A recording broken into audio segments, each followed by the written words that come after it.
Hello ವೀಕ್ಷಕರೇ, happy ಹೊಟ್ಟೆ ಚಾನಲ್ಗೆ ಸ್ವಾಗತ. ನಿನ್ನೆ ಮಹಿಳಾ ದಿನಾಚರಣೆಗಾಗಿ ಒಂದು ಕುಕಿಂಗ್ ಕಾಂಪಿಟೇಷನ್ ಇತ್ತು. ಒಲೆ ಹಚ್ಚದೆ ಅಡುಗೆ ಮಾಡಬೇಕು ಮತ್ತು ಬ್ರೆಡ್ಡು ಅದರಲ್ಲಿ ಒಂದು ಭಾಗವಾಗಿರಬೇಕು ಅನ್ನೋದು ರೂಲ್ಸ್ ಆಗಿತ್ತು.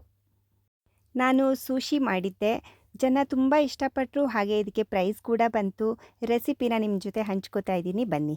1 ಕಪ್ನಷ್ಟು ಹಂಗ್ ಕರ್ಡ್ ಮತ್ತು ಅದಕ್ಕೆ 1 ಕಪ್ನಷ್ಟು ಪನ್ನೀರನ್ನು ತುರಿದು ಹಾಕಿ ಅದಕ್ಕೆ ರುಚಿಗೆ ತಕ್ಕಷ್ಟು ಉಪ್ಪು ಸೇರಿಸಿ ಚೆನ್ನಾಗಿ ಗಂಟುಗಳಿಲ್ಲದಂತೆ ಕ್ರೀಮಿಯಾಗಿ ಮಿಕ್ಸ್ ಮಾಡ್ಕೋಬೇಕು.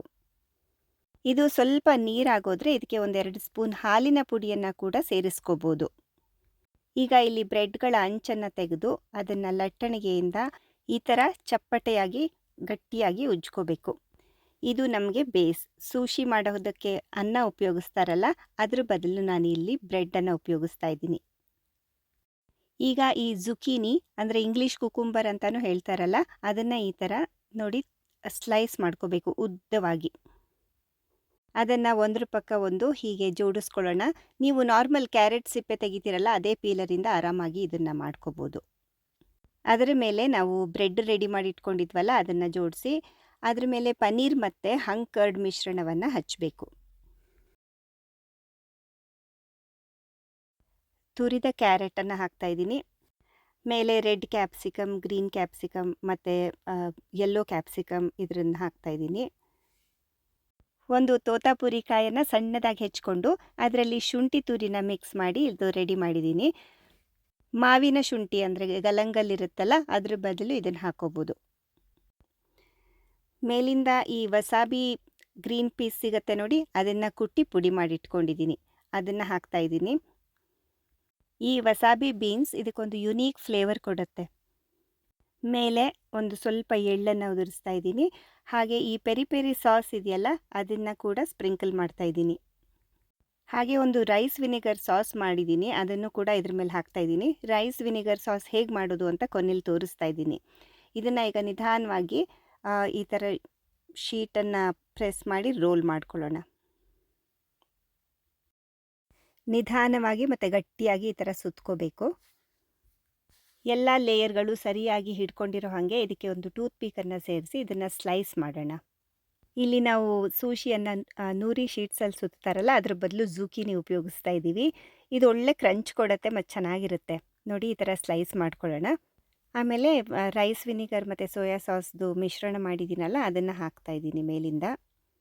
ಪ್ಲೇಟ್ನಲ್ಲಿ ಜೋಡಿಸ್ಕೊಳ್ಳೋಣ. ಮೇಲಿಂದ ವಸಾಬಿ ಪೀಸ್ದು ಪುಡಿಯನ್ನು ಮೇಲಿಂದ ಉದುರಿಸ್ಕೋಬೇಕು, ಅದು ಒಳ್ಳೆ ಕ್ರಂಚ್ ಕೊಡುತ್ತೆ.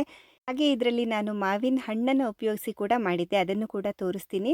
ಅದಕ್ಕಿಂತ ಮುಂಚೆ ಸೋಯಾ ಸಾಸ್ ಮಿಶ್ರಣ ಹೇಗೆ ಮಾಡಿದ್ದು ಅಂತ ತೋರಿಸ್ತೀನಿ. ಒಂದು 4-5 ಸ್ಪೂನು ರೈಸ್ ವಿನಿಗರ್, ಇದನ್ನು ಸುಶಿ ವಿನಿಗರ್ ಅಂತಲೇ ಕರೀತಾರೆ. ಅದಕ್ಕೆ 1 ಸ್ಪೂನ್ನಷ್ಟು ಸೋಯಾ ಸಾಸ್, ಆಮೇಲೆ ಒಂದು ಚೂರು ಸಕ್ಕರೆ ಮತ್ತು ಒಂದು 4 ಸ್ಪೂನ್ನಷ್ಟು ನೀರು, ಮೇಲಿಂದ ಎಳ್ಳು, ಇದನ್ನು ಹಾಕಿ ಮಿಶ್ರಣ ಮಾಡಿಕೊಂಡ್ರೆ ಆಯಿತು. ಇಲ್ಲಿ ಶುಂಠಿಯನ್ನು ಸ್ಲೈಸ್ ಮಾಡಿ ಅದಕ್ಕೆ ಉಪ್ಪು, ಸಕ್ಕರೆ ಮತ್ತು ರೈಸ್ ವಿನಿಗರ್ ಹಾಕಿ ಮಿಕ್ಸ್ ಮಾಡ್ಕೊಂಡಿದ್ದೀನಿ. ಅದರ ಲಿಕ್ವಿಡನ್ನು ಕೂಡ ಸ್ವಲ್ಪ ಸೇರಿಸ್ತಾ ಇದ್ದೀನಿ. ಈಗ ಮಾವಿನ ಹಣ್ಣನ್ನು ಉಪಯೋಗಿಸಿ ಮಾಡಿದ ಸುಶಿ ತೋರಿಸ್ತಾ ಇದ್ದೀನಿ ನೋಡಿ. ಜುಕೀನಿ ಹಾಗೆ ಅದರ ಮೇಲೆ ಈ ಪನ್ನೀರ್ ಮಿಶ್ರಣ ಜೊತೆಗೆ ಮಾವಿನ ಕಾಯಿ ಮತ್ತು ಶುಂಠಿ ಹಾಕಿದ್ದು, ಹಾಗೆ ಅರ್ಧ ಹಣ್ಣಾಗಿರೋ ಈ ತೋತಾಪುರಿ ಮಾವಿನ ಹಣ್ಣಿದೆಯಲ್ಲ, ಅದನ್ನು ಕೂಡ ಇದು ಪೀಲರಲ್ಲಿ ಈ ಥರ ಸ್ಲೈಸ್ ಮಾಡಿ ಹಾಕೋಣ. ಜೊತೆಗೆ ಹಂಗ್ ಕರ್ಡ್ ಮತ್ತು ಪನ್ನೀರ್ ಮಿಶ್ರಣ ಇತ್ತಲ್ಲ, ಅದಕ್ಕೆ ಸ್ವಲ್ಪ ಮಾವಿನ ಹಣ್ಣಿನ ಪ್ಯೂರಿ ಮಾಡಿ ಹಾಕಿ ಒಂದು ಪೇಸ್ಟ್ ಮಾಡಿದ್ದೀನಿ, ಅದನ್ನು ಹಾಕ್ತಾಯಿದ್ದೀನಿ. ಮೇಲೆ ಎಲ್ಲ ತರಕಾರಿ ಕ್ಯಾರೆಟು ಮತ್ತು ಕ್ಯಾಪ್ಸಿಕಮ್ಗಳನ್ನು ಜೋಡಿಸ್ಕೊಳ್ಳೋಣ. ಹಾಗೆ ಇದಕ್ಕೂ ವಸಾಬಿ ಪೀಸ್ನ ಪುಡಿ, ಮೇಲಿಂದ ಎಳ್ಳಿನ ಪುಡಿ, ಹಾಗೆ 2 ಥರದ ಸಾಸ್ಗಳನ್ನು ಹಾಕಿ ರೋಲ್ ಮಾಡಿದ್ರೆ ಆಯಿತು. ಇಲ್ಲಿವರೆಗೆ ನಿಮಗೆ ಈ ರೆಸಿಪಿ ಇಷ್ಟ ಆಗ್ತಿದ್ರೆ ದಯವಿಟ್ಟು ಲೈಕ್ ಮಾಡಿ, ಹಾಗೆ ಕಮೆಂಟ್ನಲ್ಲಿ ಕೂಡ ತಿಳಿಸಿ. ಈಗ ಇದನ್ನು ರೋಲ್ ಮಾಡೋಣ. ಮತ್ತು ಮೇಲಿಂದ ಕೂಡ ಇದನ್ನು ಮ್ಯಾಂಗೋ ಸ್ಲೈಸ್ ಹಾಕಿ ಅಲಂಕಾರ ಮಾಡ್ಬೋದು. ಅದನ್ನು ಹೇಗೆ ಅಂತ ತೋರಿಸ್ತೀನಿ, ಬನ್ನಿ. ತಿನ್ನೋದಕ್ಕೆ ತುಂಬ ಡಿಫ್ರೆಂಟಾಗಿ ರುಚಿಯಾಗಿರುತ್ತೆ.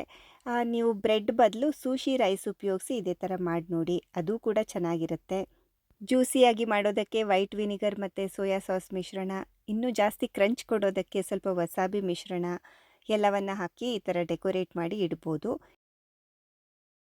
ಇನ್ನೊಂದು ಥರ ಅಂದರೆ ಈ ಸ್ಲೈಸ್ಗಳನ್ನು ನೇರವಾಗಿ ನಿಲ್ಲಿಸಿ ಅದರ ಮೇಲೆ ಮಾವಿನ ಹಣ್ಣಿನ ಸ್ಲೈಸ್ ಮಾಡಿ ಈ ಥರ ಚುಚ್ಚಿ ಅದನ್ನು ಡೆಕೋರೇಟ್ ಮಾಡ್ಬೋದು. ತಿನ್ನುವಾಗ ಸಿಹಿ, ಖಾರ, ಹುಳಿ ಎಲ್ಲ ಇದ್ದು ತುಂಬ ಚೆನ್ನಾಗಿರುತ್ತೆ. ಹಾಗೆ ಒಂದು ಸತಿ ನೀವು ಟ್ರೈ ಮಾಡಿ ನೋಡಿ. ನಾವಂತೂ ಇದನ್ನು ಡಿನ್ನರ್ಗೆ ತುಂಬಾ ಎಂಜಾಯ್ ಮಾಡಿದ್ವಿ. ನಿಮಗೆ ವಿಡಿಯೋ ಹೇಗೆ ಅನ್ನಿಸ್ತು ಅಂತ ತಿಳಿಸಿ. ಮತ್ತು ಇನ್ನೊಮ್ಮೆ ಸಿಗ್ತೀನಿ ಇನ್ನೊಂದು ರೆಸಿಪಿಯೊಂದಿಗೆ. ಅಲ್ಲಿವರೆಗೂ ಟಾಟಾ ಆ್ಯಂಡ್ ಬಾಯ್ ಬಾಯ್.